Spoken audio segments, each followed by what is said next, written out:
No Viva Saúde de hoje, nós vamos conversar sobre a saúde do homem. Não saia daí, nós já estamos no ar.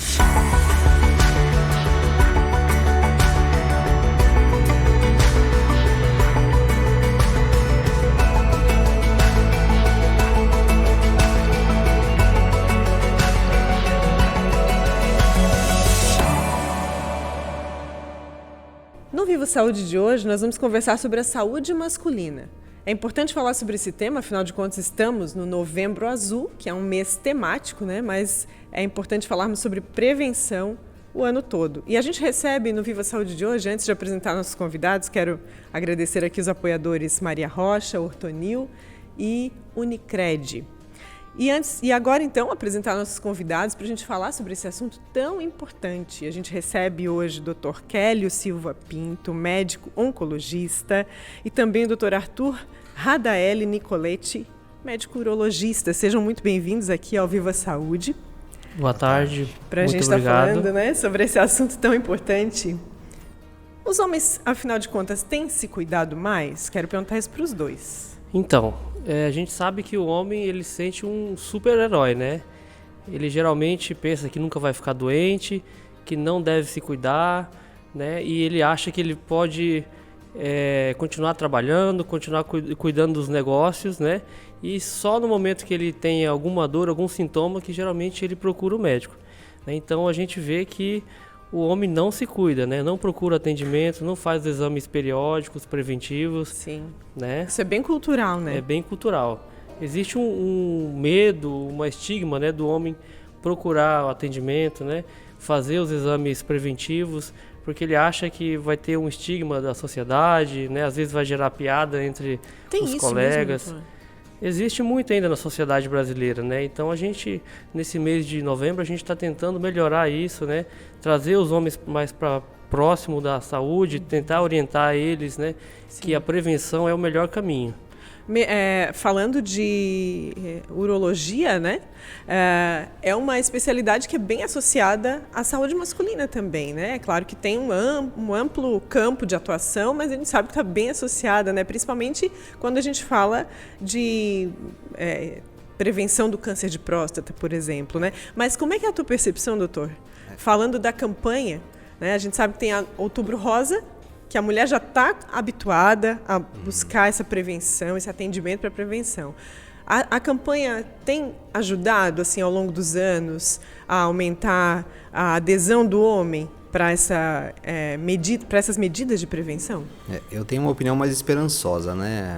Acho que ao longo dos anos a gente vê cada vez mais os homens buscando atendimento sem queixa para a rotina e tudo mais. É claro que muita coisa precisa melhorar ainda, né? Estatisticamente, as mulheres buscam ginecologista quase 20 vezes mais frequente do que os homens buscam seu urologista, né? Mas eu acredito que isso está mudando, que esses tabus estão ficando por terra, né? E que os homens realmente estão indo ao urologista de maneira mais frequente, mais periódica, fazendo os exames de rastreamento sem alguma queixa específica. Claro, e quando tem alguma queixa eles também vão. E é importante dizer que o Novembro Azul ele surgiu como um mês de prevenção do câncer de próstata, mas o homem não é só próstata, né? Então, ao longo do tempo, né, isso serviu como um grande incentivo para que os homens buscassem atendimento, fossem avaliados, e agora está se falando até de uma nova campanha, né, que foi até o Novembro Azul é uma campanha mundial, e a campanha da nossa sociedade brasileira é o Vem Pro Uro. Porque todas as idades, todas as faixas etárias têm as suas doenças prevalentes, têm as possibilidades de orientação, desde a juventude, desde a idade puberal, início da atividade sexual, né, a juventude, depois a idade mais velha para falar das questões de próstata, né? Mas eu sou esperançoso, eu acho que as coisas estão mudando, eu acho que cada vez mais a gente está fazendo diagnóstico precoce, cada vez mais a gente consegue ser mais atuante na prevenção e no tratamento, né? Até porque vale sempre lembrar que quanto antes se detecta um problema, né, se ele estiver no início, menores as consequências do tratamento, né? E sem contar que alguns sintomas eles aparecem quando a doença já está no estágio mais avançado, né? já está instalado. É bem importante lembrar isso. Eu não sei se faz sentido isso que eu vou falar agora, mas o Dr. Kélio, como é oncologista, talvez ele já atenda o homem, não sei se faz sentido isso que eu vou falar, mas atenda o homem quando já está com algum problema, doutor, é isso? Onde é que entra o médico urologista urologista e o médico oncologista nesse processo? Então, geralmente o oncologista ele já recebe o paciente já com um diagnóstico, né? Já passou pelo urologista, né? Já fez Talvez todo aquele essa percepção acompanhamento até por conta disso, né? de exame diagnóstico, né? Já tem uma biópsia. Sim. E a gente vê no dia a dia que tem muitos casos já bem avançados da doença, né? Alguns casos já com metástase óssea, com metástase em outros lugares, né? E que poderia muito bem ser evitado se ele tivesse um acompanhamento mais de perto, né? Sim. Procurado antes o especialista, o urologista, e feito um acompanhamento. Sim. Via de regra, o urologista ele pega o paciente um pouco antes desse estágio, né? E a gente acaba aproveitando o momento que o paciente vem para atendimento para fazer uma orientação geral, para fazer um rastreamento das doenças prevalentes para a faixa etária. O paciente acima de 50 anos buscar lá um diabetes, um colesterol, um triglicerídeo, fazer a parte cardiovascular, né? Então não é só próstata em si. Se a gente aguarda o paciente ter algum sintoma de câncer, realmente a gente perdeu o time, né? Então a gente perdeu o tempo de tratamento adequado, a gente provavelmente vai estar lidando com uma doença mais avançada. Mas próstata também não é só câncer, né? Então as doenças benignas da próstata têm uma prevalência até acima do câncer de próstata. Essas sim causam sintoma e o paciente busca atendimento porque não está urinando tão bem, porque começa a acordar muita noite para fazer xixi. Compromete bem a qualidade de vida, jato né? fraco, essas coisas todas, né? Já que tu tocasse nesse assunto, doutor, vamos falar sobre isso então, porque depois a gente segue falando de câncer de próstata, vamos falar sobre alguns pontos aqui relacionados também. Mas já que tu falaste sobre isso, sobre a próstata, queria fazer uma pergunta bem básica. O que é a próstata? A próstata é uma glândula que está anexada ao sistema reprodutor e urinário dos homens, que serve para produzir as enzimas que fazem com que o sêmen fique liquefeito, né? E que permita uma fertilidade. Então, basicamente, é uma glândula que serve para manter a fertilidade dos homens, a qualidade dos espermatozoides que são produzidos pelo testículo, né? Então, a próstata, ela produz todo aquele líquido ejaculatório, toda a questão envolvida no sêmen é produzido pela próstata. E ela é uma glândula do tamanho de uma noz ali, 20, no máximo 30 gramas, que é o tamanho normal dela, e que ela cresce ao redor da uretra, que é o canal por onde passa a ejaculação e a urina, né? Ela cresce quando tem algum problema ou ou já é um processo normal? 80% dos homens após os 50 anos vão ter algum grau de crescimento do tamanho da próstata. Isso é chamada hiperplasia prostática benigna. O aumento do tamanho da próstata não aumenta o risco de câncer, né? Então basta entrar na faixa etária, basta ter história familiar ou ser da raça negra para começar o rastreamento conforme indicação. Mas quando a próstata cresce, é muito comum que ela traga sintomas urinários. Sintomas do tipo jato fraco, acordar muito à noite, dificuldade para urinar, sensação de que não urinou completamente, aquele xixi gostoso, prazeroso, como a gente fala, né? Então, os homens buscam atendimento porque realmente a qualidade caiu, a qualidade do ato de urinar, né? Porque justamente ela envolve ali ela cresce ao redor da uretra, isso. Certo. Falando de câncer de próstata, antes que a gente siga também para outros pontos, né, relacionados à saúde masculina, o doutor falou que quando o paciente chega no atendimento, na necessidade de atendimento, normalmente já está num estágio mais avançado, né? Quais são os estágios, né, em que faixa etária é preciso já começar a ter uma preocupação com isso, com esse cuidado? E quais são os estágios? Como é que, assim, em média, costuma acontecer esse processo? Então, o homem ele deve procurar o atendimento médico urológico, né, a partir dos 45 anos, se tem algum caso de câncer de próstata já na família, de tio, primo, irmão, e a partir dos 50 anos, né, isso é perante a Sociedade Brasileira de Urologia, né. Quando ele chega para o oncologista, geralmente ele já chega com um diagnóstico, uma biópsia, falando que tem uma neoplasia prostática, né? E a gente vai fazer a investigação. Nós vamos averiguar qual que é o estágio dessa doença, né? Se ela está só alojada na próstata, se ela já tem disseminação nos linfonodos, que são as famosas ínguas na região pélvica, ou se tem metástase óssea. A metástase é quando a doença começa a se espalhar pelo Exatamente, pelo a organismo. doença inicial que estava na próstata, ela já disseminou, seja pela via linfática ou sanguínea, para outras regiões, né? Um dos principais pontos de metástase são os ossos, né? Então a gente faz todo esse diagnóstico inicial, faz o estadiamento, né, com exames de imagens, e aí a gente vai definir o estadiamento da doença, se ela é inicial, né? E também a gente se baseia no nível do Gleason, que é uma alteração que dá na biópsia ali, que a gente dosa. Então, existem graus mais baixos, intermediários ou altos, né? E de acordo com esses níveis, de acordo com o tamanho da lesão, da localização, né, a gente vai definir que tipo de tratamento e qual estágio desse paciente. Né? A gente tem feito muito diagnóstico de doenças que são positivas, são neoplasias, mas que são menos indolentes, ou seja, a gente não tem que fazer um tratamento tão agressivo. Então a gente, com a equipe da urologia, a gente às vezes acaba fazendo o que nós chamamos de vigilância ativa, né? Que monitora a doença. Não necessariamente tu vai já fazer um tratamento, né? Não vai intervir, mas que tem que fazer um acompanhamento certinho. Em alguns casos já tem que proceder já para cirurgia, radioterapia, né? Então isso depende muito do estágio. Então o importante é que a gente faça um diagnóstico bem precoce. A Sociedade Brasileira de Urologia recomenda o rastreamento do câncer de próstata a partir de 50 anos para a população geral, a partir dos 45 se for da raça negra ou se houver história familiar de primeiro grau, ou então 10 anos antes que o parente de primeiro grau teve o câncer de próstata, por exemplo, e que ele faça o rastreamento. Se o Vamos supor que o pai teve aos 52, o rastreamento para o filho começa aos 42. E o ano passado eu tive meu paciente mais jovem de câncer de próstata, 37 anos de idade. Está fora de qualquer critério de acompanhamento, ele foi com queixa ao consultório e Ele já foi se queixando de sintomas, doutor? Foi com uma tipo queixa, de sintomas? Era uma queixa de uma prostatite, de um quadro infeccioso, né? Ele sentiu dor, Ele sentiu ardência para urinar, aumento de frequência, fez os exames, eram alterados, tratou, não melhorou, fez uma biópsia, veio positivo e procedeu o tratamento. Mas esse paciente, quando está fora dessas idades de rastreamento, está fora dessa questão de rastreamento, a gente indica também a parte de genética, né, de oncogenética. Então, existem alguns genes relacionados também ao câncer de próstata, são os mesmos genes do câncer de mama.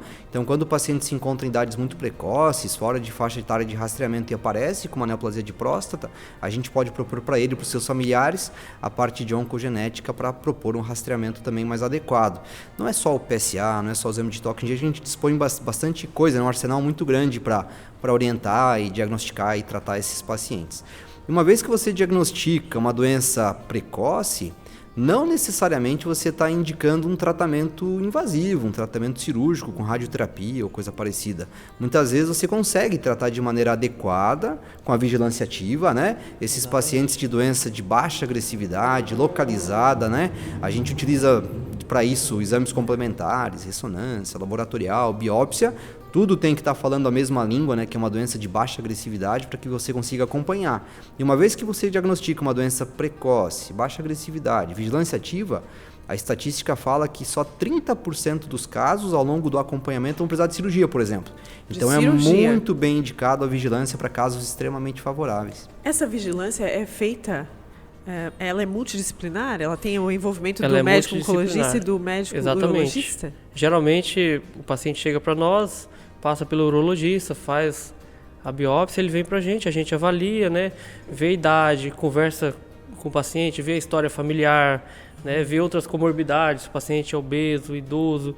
Então a gente pesa tudo isso, né, e vê também os parâmetros do estadiamento. Se é uma doença de baixo risco, a gente vê que aquele paciente é um paciente que ele vai aderir a essa vigilância ativa, que ele realmente vai estar vindo, vai acompanhar com a gente. Então, nós sempre estamos juntos, né?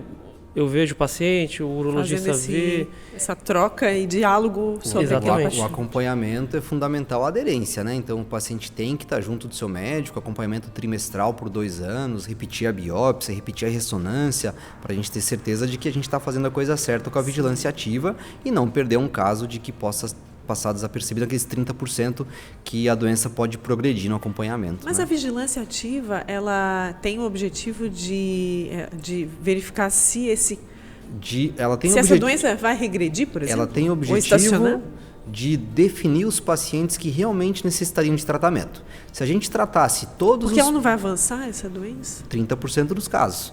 Se a gente tratasse todos os pacientes com doença de baixa agressividade ou com radioterapia ou com cirurgia... Mas tem um tratamento, né? É feito um tratamento durante essa... Na vigilância é um acompanhamento. É um acompanhamento. Se a gente tratasse 100% dos casos de baixa agressividade com cirurgia ou com radioterapia, a gente estaria fazendo 70% de excesso. Somente 30% dos pacientes realmente necessitariam de algum tipo de tratamento. Isso a gente pode acompanhar de perto e diagnosticar de maneira precoce, sem perda, sem consequência, e propor um tratamento na fase bem adequada da doença para o paciente. Sim. Né? Aí se faz tudo de uma maneira mais planejada e Exatamente. sempre... Se em algum momento vê que modificou, né, a lesão, o PSA está aumentando muito, né, biópsia piorou, então aí a gente procede em acende intervir. a luzinha de alerta. Exatamente. Até porque os tratamentos têm também efeitos colaterais, né, tem alterações ali, o paciente fica com incontinência urinária, né? Então a gente se tem como fazer uma vigilância ativa, né? Evitar, e uma doença, né, esse tipo de... que a gente vê que ela não é agressiva, então dá para fazer essa vigilância, né? Sim. O câncer de próstata, ele faz parte do envelhecimento dos homens, né? Um dos fatores de risco para a doença é o próprio envelhecimento masculino. Eu já ouvi dizer que todos os homens estão fadados aí a um dia na vida. Dependendo da idade que esse homem viver... apresentar esse quadro de câncer de próstata. Então, se ele viver mais que 75, 80 anos, com certeza ele vai desenvolver um câncer de próstata. 80% dos homens com mais de 80 anos têm alguma alteração sugestiva de neoplasia. Não necessariamente uma neoplasia clinicamente significativa, né? Então, quando não a gente fala de necessariamente neoplasia, a gente está falando de câncer. Não necessariamente um câncer que necessita tratamento ou que vai ter repercussão. Mas se todos os homens passassem dos 80 anos, 80% deles teriam alteração celular de câncer de próstata. E como se lida, então, com o fato de que a expectativa de vida está aumentando? Né? As pessoas pensam, opa, que bom, vou viver até os 120 anos, né? Mas a gente está conversando aqui sobre uma questão... Tem como adiar esse quadro da próstata? Existe já recurso para se pensa nisso ou não é algo que são fatores relevante? Os cuidados no dia a dia, né? Alimentação saudável, alimentação rica em frutas, verduras, atividade física, né? Manter o peso ideal, evitar o consumo de bebidas, não fumar. Não são medidas preventivas que a gente vê que pode retardar essas alterações prostáticas. Então, o câncer de próstata ele não tem uma prevenção primária, não tem uma prevenção do câncer de próstata em si. Mas como é um câncer, existem prevenções secundárias que são hábitos de vida, hábitos saudáveis, né? que influenciam na redução da incidência de todo tipo de câncer, inclusive do câncer de próstata, né? Sim. A gente está falando aqui sobre saúde do homem, né? Inclusive esses hábitos, eles colaboram com a saúde como um todo, né? Saúde do homem, para que ele tenha mais qualidade de vida, previna outras doenças, inclusive, né? Falando sobre prevenção, ainda sobre o câncer de próstata, realmente é importante falar sobre isso, porque como a gente começou falando, né, que ainda há muito, né, para se ampliar nessa questão da prevenção. Tem um tabu ainda sobre em torno do exame de toque, doutor? É exame de toque? É o exame de toque, né? Mas vamos lá. Talvez a prevenção não seja a palavra adequada. Talvez seja o rastreamento. Exatamente. Diagnóstico precoce, né? Então, com certeza existe o tabu sobre o exame de toque, o toque ainda retal. Ainda existe como há 10 anos atrás, por exemplo? Eu acho que é menos, né? Eu acho que os homens estão aceitando isso cada vez mais. O exame de toque tem o seu papel porque até 20% dos casos de câncer de próstata cursa com PSA normal. Quando esse paciente faz o segmento com PSA e com exame de toque... PSA é o exame de sangue. É o exame de sangue.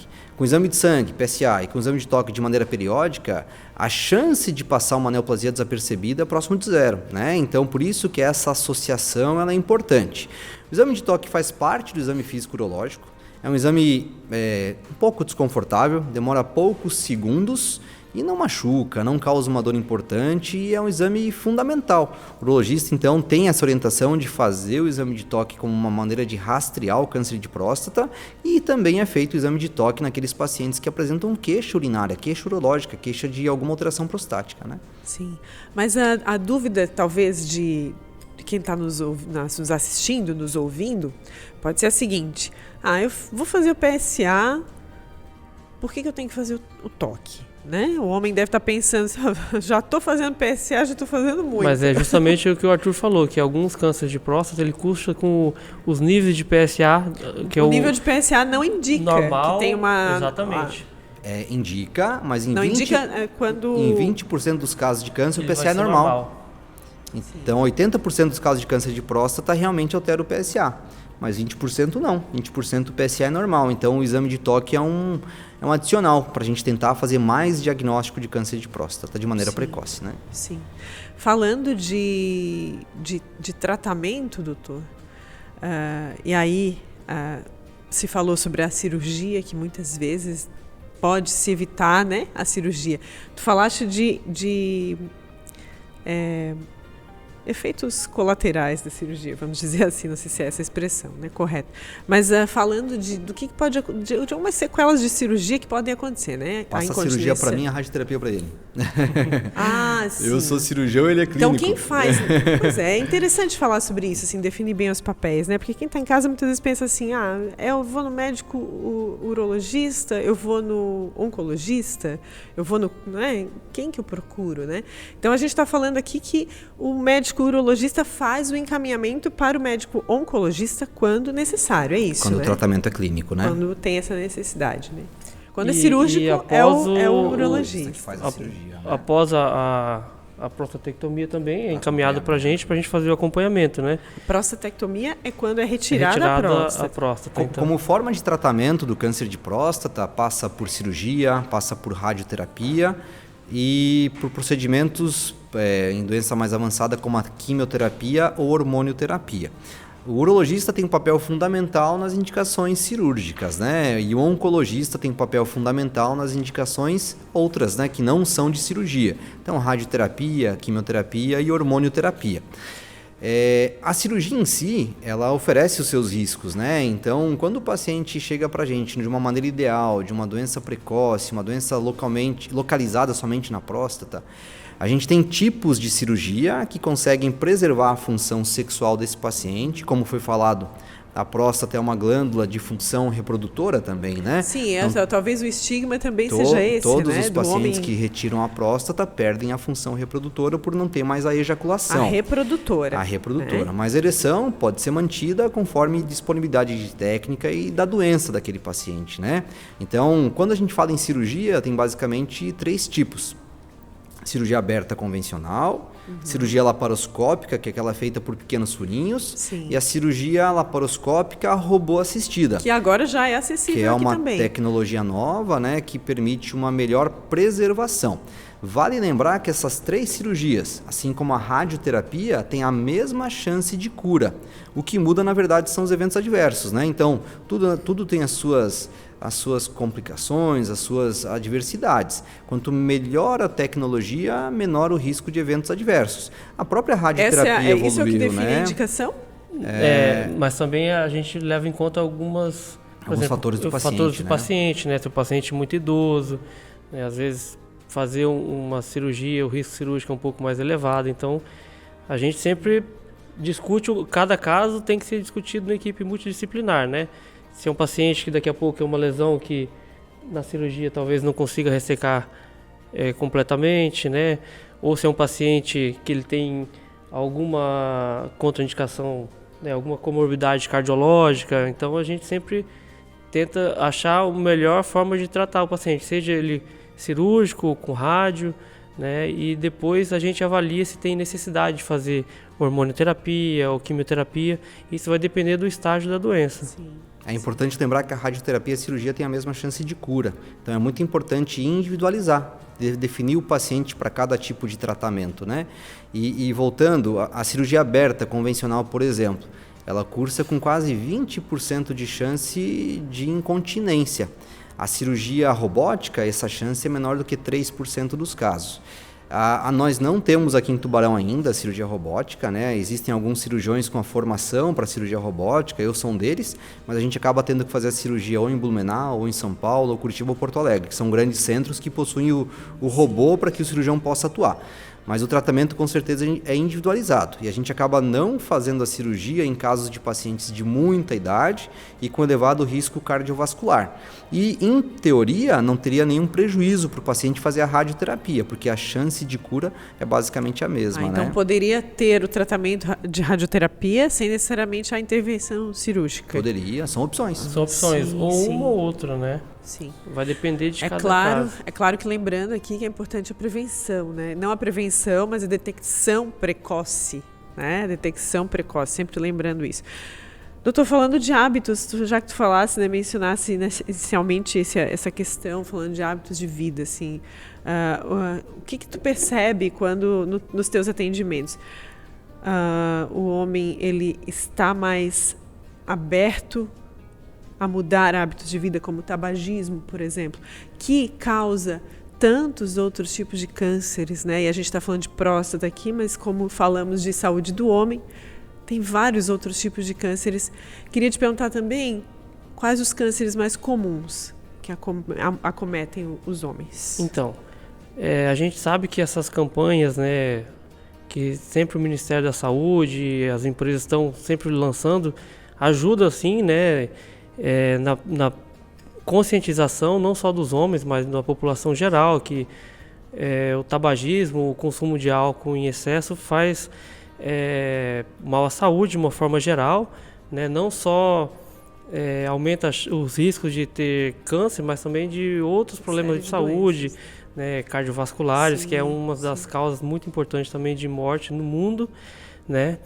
E na oncologia, né, isso também tem um papel muito importante, né? O paciente tabagista, o paciente fumante ativo, pode aumentar aí de 10 a 20 vezes a chance dele ter qualquer tipo de câncer, né? Mesmo que ele não tenha tido na família casos? Mesmo que ele não tenha tido na família. Isso, né, são hábitos que a gente tem que melhorar. Inclusive em pacientes jovens, doutor? Porque assim, tem pacientes que, não sei, né? Eu imagino, conheço algumas pessoas que falam assim, eu ainda sou jovem, calma, então, vou viver mais um pouquinho assim, depois eu mudo meu hábito de vida. Nos jovens, né, geralmente, às vezes ele já tem alguma alteração genética desconhecida, né? E a exposição à poluição, ao tabaco, pode ser um gatilho ali para alterar a célula e ela, né, gerar um câncer. Então, no jovem também, não é porque ele está saudável ainda que ele não possa ter um câncer, sim, né? Sim. E em relação aos tipos mais prevalentes, né, de câncer, o câncer de pele é o mais frequente, né, entre homens e mulheres. E nos homens, o câncer de próstata é o mais prevalente e nas mulheres é o câncer de mama. Sim, mas o de pele é bastante prevalente. É bastante também. Prevalente. Isso na nossa melanoma. Região ou isso é? Isso é a nível mundial. É mesmo? Em nível mundial.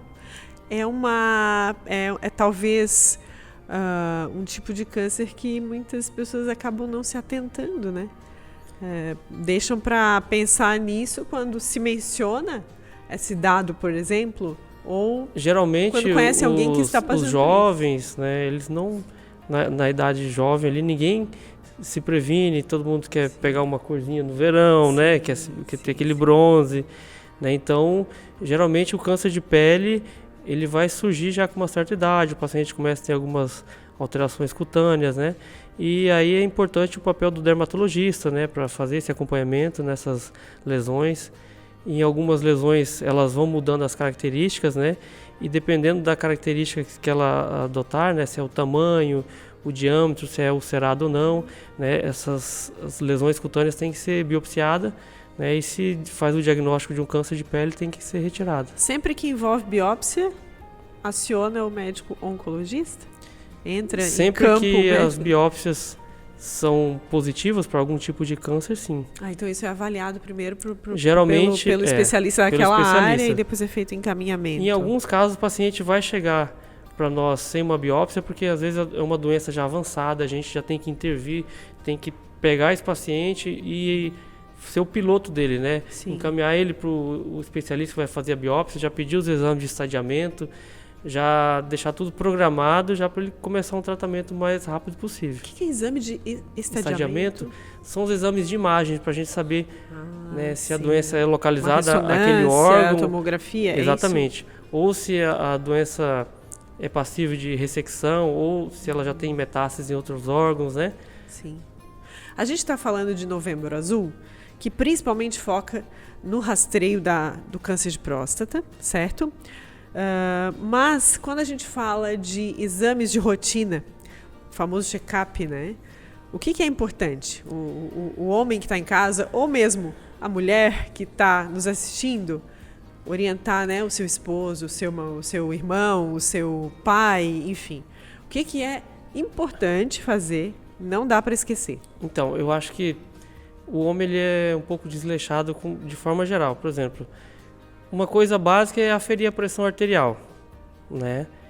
Ver se a pressão está normal, né? Fazer exames laboratoriais simples para ver se os níveis de colesterol estão normais, se não tem diabetes, né? Isso é primordial, porque isso vai prevenir uma série de problemas, né, cardiovasculares ou oncológicos, né? Outra coisa, ver se o índice de massa corporal, o peso dele está ideal, se ele não está acima do peso, né? Isso eu acho que é muito importante. E procurar atendimento médico, porque às vezes o homem procura atendimento médico, né, e começa a conversar, o médico vai entender qual é a história familiar dele, vai às vezes direcionar exames, né, por tipo de hábito que ele tem, né? Então às vezes ele vai por um motivo e acaba encontrando outros, fazendo outros tipos de diagnóstico. Nem faz ideia, né? Nem faz ideia do que está à disposição dele para que ele tenha mais qualidade de vida. Exatamente. Porque quando a gente fala de prevenção, é justamente isso, né? É melhorar a qualidade de vida. Tem pessoas que falam assim, eu nem vou no médico porque se eu vai que ele encontre alguma coisa. Exatamente. Mas é um ledo engano, né? E o homem fala assim, eu não vou porque eu não estou sentindo nada. Sim. Né? E ainda existe isso, está melhorando, mas ainda existe isso, né? Ainda existe, mas os exames de rastreamento são fundamentais, né? Vou dar um exemplo, acho que foi essa semana, teve um empresário bem conhecido no Brasil, que num exame de rastreamento, um empresário de São Paulo, acabou diagnosticando um câncer de bexiga. Ele não tinha nenhum fator de risco para câncer de bexiga, não fumava, né? Uma vida saudável, atleta. Então ele acabou diagnosticando jovem, de maneira inclusive, né? Mais de 60 anos, né? Então ele tem mais de 60 anos, mas... não é a mesma pessoa que eu tô pensando, então. Que também é famoso. Como ele apareceu em rede social, acho que dá pra falar o nome, né? Roberto Justus, né? Então, o que eu soube foi o... E teve um outro que foi o Celso Portiolli. Então todos eles diagnosticaram de maneira precoce, trataram de maneira precoce. Mas além de exame físico, né? Que faz parte a avaliação abdominal, aferição de pressão arterial, toque retal. Tem os exames complementares, que são laboratoriais inicialmente, mas tem os exames de imagem também, né, que de acordo com as alterações que vierem apresentando, a gente define a periodicidade. Mas é importante que o paciente faça ao menos um ultrassom. Hoje em dia, a maior parte do diagnóstico de tumor renal é feito através de achado de exame, então o ultrassom é fundamental para levantar essa suspeita de ter algum nódulo renal, coisa parecida. As endoscopias, tanto digestiva alta como a colonoscopia, tem um papel fundamental na mortalidade por câncer gástrico e por câncer coloretal. Então, além dos examezinhos laboratoriais, exame físico, exame de toque, exames complementares como ultrassom, exames de endoscopia e, por último, a parte cardiovascular. Eu acho que é muito importante fazer eletro, fazer teste de esteira, teste de esforço, para avaliar a questão da coronariopatia, né? E a periodicidade disso vai ser vista em cada caso. Então vai repetir um ultrassom a cada 3 anos, uma colonoscopia a cada 10 anos, uma endoscopia a cada 5 anos, conforme a necessidade. Claro que se tiver alguma alteração, acaba repetindo de maneira mais precoce, né? Hoje tem recursos para minimizar assim, o desconforto no momento do exame, né? Tem coisas que precisam ser, como a mulher já está acostumada, né, a ir todo ano no seu médico ginecologista, fazer o exame de toque também, já é meio cultural, né? A mulher já sabe que tem que passar por aquilo. O ultrassom é um exame não invasivo, um exame que é bem simples, vai um gel no abdômen e passa um transdutor. Sim. As endoscopias, atualmente, de rotina, estão sendo feitas com sedação anestésica, né? O paciente acaba relaxando, dormindo e não tendo desconforto nenhum. Né? Então, são exames... também, a endoscopia, né? Colonoscopia, né? Então, são exames que são factíveis, né? Sim. E os testes cardiológicos também não têm maior desconforto, né? Então, é o eletrocardiograma, é o teste de esteira. Sim. Então, acho que é uma coisa muito tranquila de ser feita. Tranquilos, né? Tu falaste antes, a gente está caminhando para o finalzinho dessa conversa, mas foi mencionado aqui o câncer de bexiga, né? Que muitas vezes não passa pela pauta da conversa, assim, né? Então, eu acho que é interessante a gente esclarecer. Os meios de saúde masculina, sim, né? Lembrar também do câncer de testículo, né? O câncer de pênis. Bem lembrado, doutor. O câncer de testículo, ele tem um impacto importante nos pacientes mais jovens, né? É o câncer mais comum abaixo dos 40 anos dos pacientes, o câncer urológico mais comum abaixo dos 40 anos. Não tem uma causa específica, mas tem Genético? fatores de risco, né? Então, a herança de familiar, quando o pai ou o irmão teve, e um fator de risco mais importante do câncer de testículo seria a criptorquidia. A criptorquidia é quando o testículo se localiza fora da bolsa escrotal. Então, quando o testículo está recolhido, quando o testículo não desceu para a bolsa escrotal até lá 1, 2 anos de idade, essa criptorquidia, então, ela serve como um fator de risco para câncer testicular. Esse é o principal fator de risco. Mas a indicação é que você se toque, se examine. Ao menor sinal de sentir um nódulo, Esse que você busque atendimento. Exatamente. Que o homem tem que se tocar também, né? Tem que conhecer o seu corpo. Se observar, Se né? observar. Qualquer porque- menor sinal de algo fora daquilo que ele considera normal, procurar um médico, o né? atendimento, né? Esclarecer se é alguma coisa que demanda uma certa urgência, tem que fazer uma investigação. Sim. A apresentação mais comum do câncer de testículo é a palpação do nódulo. Então, 90% dos casos vai ter um nódulo palpável e isso o paciente pode se examinar e vir em casa ou então ir no neurologista para ser examinado. Né? E o câncer de pênis? Câncer Muita de- gente acha que nem existe. Existe, é um câncer mais raro, ele é mais comum quando tem associação com fimose, né, em pacientes de mais idade, que tem alguma falta de higiene local. Está bem relacionado à higiene. Isso, Ah, a campanha, falta de a higiene. campanha de prevenção do câncer de pênis é uma foto do Zico segurando sabonete, né? Então, para orientar, fazer higiene e a questão de tratar a fimose. Então, a fimose é quando tem aquele prepúcio apertado, que dificulta a exposição da glande, que dificulta a relação sexual, que dificulta uma higiene adequada. Então, esse vai ser o principal fator de risco para o câncer de pênis. E o câncer de bexiga? Cigarro. É muito raro um câncer de bexiga em paciente não tabagista. Existe, mas mesmo, não é o tá comum. bastante associado É ao muito cigarro. associado ao É cigarro. grande associação ao cigarro e alguns poluentes, né, também. Aminas Mas- aromáticas, pacientes que trabalham em fábrica de bateria, em fábrica de tinta, então existem esses fatores. Mas o cigarro, com certeza, é o principal deles. Né? E o tratamento é... O principal sintoma seria o sangramento Sintoma, na urina, exatamente. né? Então a principal apresentação seria o sintoma de sangue na urina, mas os exames de rastreamento, como ultrassom, podem diagnosticar de maneira precoce também. O tratamento inicial passa por uma cirurgia endoscópica, uma cirurgia que faz uma ressecção endoscópica da lesão, que seria uma raspagem, né? A partir do momento que a gente tem essa análise da biópsia, né, e vindo positiva, o complemento do tratamento é feito pelo oncologista. E aí o oncologista passa a complementar o tratamento do câncer de Exatamente, bexiga. aí a gente vai avaliar, né, de acordo com o que vi na biópsia, se é uma lesão mais profunda, mais agressiva, né, dependendo do tipo histológico, do grau, né, esse paciente pode receber um tratamento local, que a gente chama de quimioterapia intravesical, né, ou se é uma doença já com acometimento de camadas mais profundas da bexiga, algumas vezes a gente tem que fazer quimioterapia, ou às vezes até proceder para uma cistectomia, que é a Retirada completa da bexiga. retirada completa da Ah, é? bexiga. É feita essa retirada? Vai depender do possível? grau E aí, da como que é? doença. Como é o transcorrer disso, assim? Quando a lesão acomete as camadas musculares, as camadas mais profundas da bexiga, o tratamento padrão é a cistectomia radical, que seria a retirada completa da bexiga. Uma cirurgia feita ou por via convencional aberta, ou por laparoscopia ou por robótica, uma cirurgia factível, né? Uma cirurgia de grande porte. E uma vez que você retira a bexiga, o grande desafio é a reconstrução do trato urinário. O que você vai usar como um reservatório, como uma nova bexiga, né? Como você vai lidar com esse paciente, mas isso é muito de cada caso, muito de pontual, cada né? doença, né? Muito do risco de recorrência de cada doença, né? Mas Falando... é uma doença, mesmo assim, altamente curável, né? Então, quando você tem uma doença localizada somente na bexiga, sem linfonodo comprometido, mesmo que você chegue no ponto de tirar a bexiga completamente, a ideia é que você consiga curar a doença desse paciente. Falando também de recursos que estão aí disponíveis para essa questão de a reversão de incontinência urinária, por exemplo. Tem recurso para isso, né? Tem. Quando a gente faz uma cirurgia de maneira precoce, a incidência de incontinência urinária é rara, não é o comum.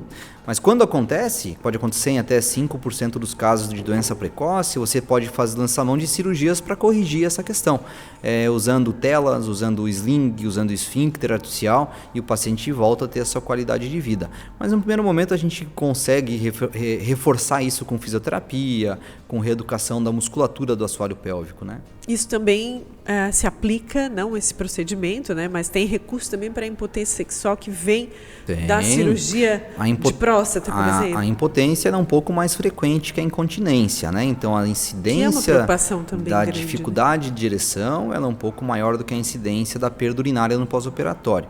Algumas estatísticas de cirurgia robótica falam que a impotência está ao redor de 3% dos casos, mas na cirurgia aberta, no laparoscópico, isso é um pouquinho mais.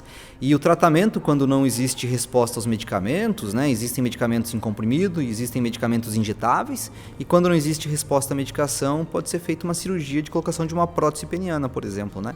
Então o paciente vai ter uma ereção artificial. Bom, a gente está finalizando essa conversa, né? Quero agradecer ao Dr. Arthur, Dr. Kélio. O espaço está sempre aberto, tá? Para a gente poder falar sobre questões relacionadas às especialidades de vocês, né? E assim, é importante a gente esclarecer. Eu acredito que a gente fez uma conversa aqui bem focada em esclarecer, em orientar, para que o homem realmente não tenha medo, não tenha receio, né, de procurar um especialista e procurar ajuda antes que o problema aumente, né, ou que o problema se instale. Muito obrigada mais uma vez, tá? A gente também agradece a sua audiência, muito obrigada por estar até aqui conosco e lembre-se de compartilhar esse conteúdo lá nas suas redes sociais para que mais e mais homens, né, mais famílias tenham acesso a essa informação. A gente agradece os apoiadores Maria Rocha, Ortonil e Unicred. Fica por aqui, até o próximo Viva Saúde!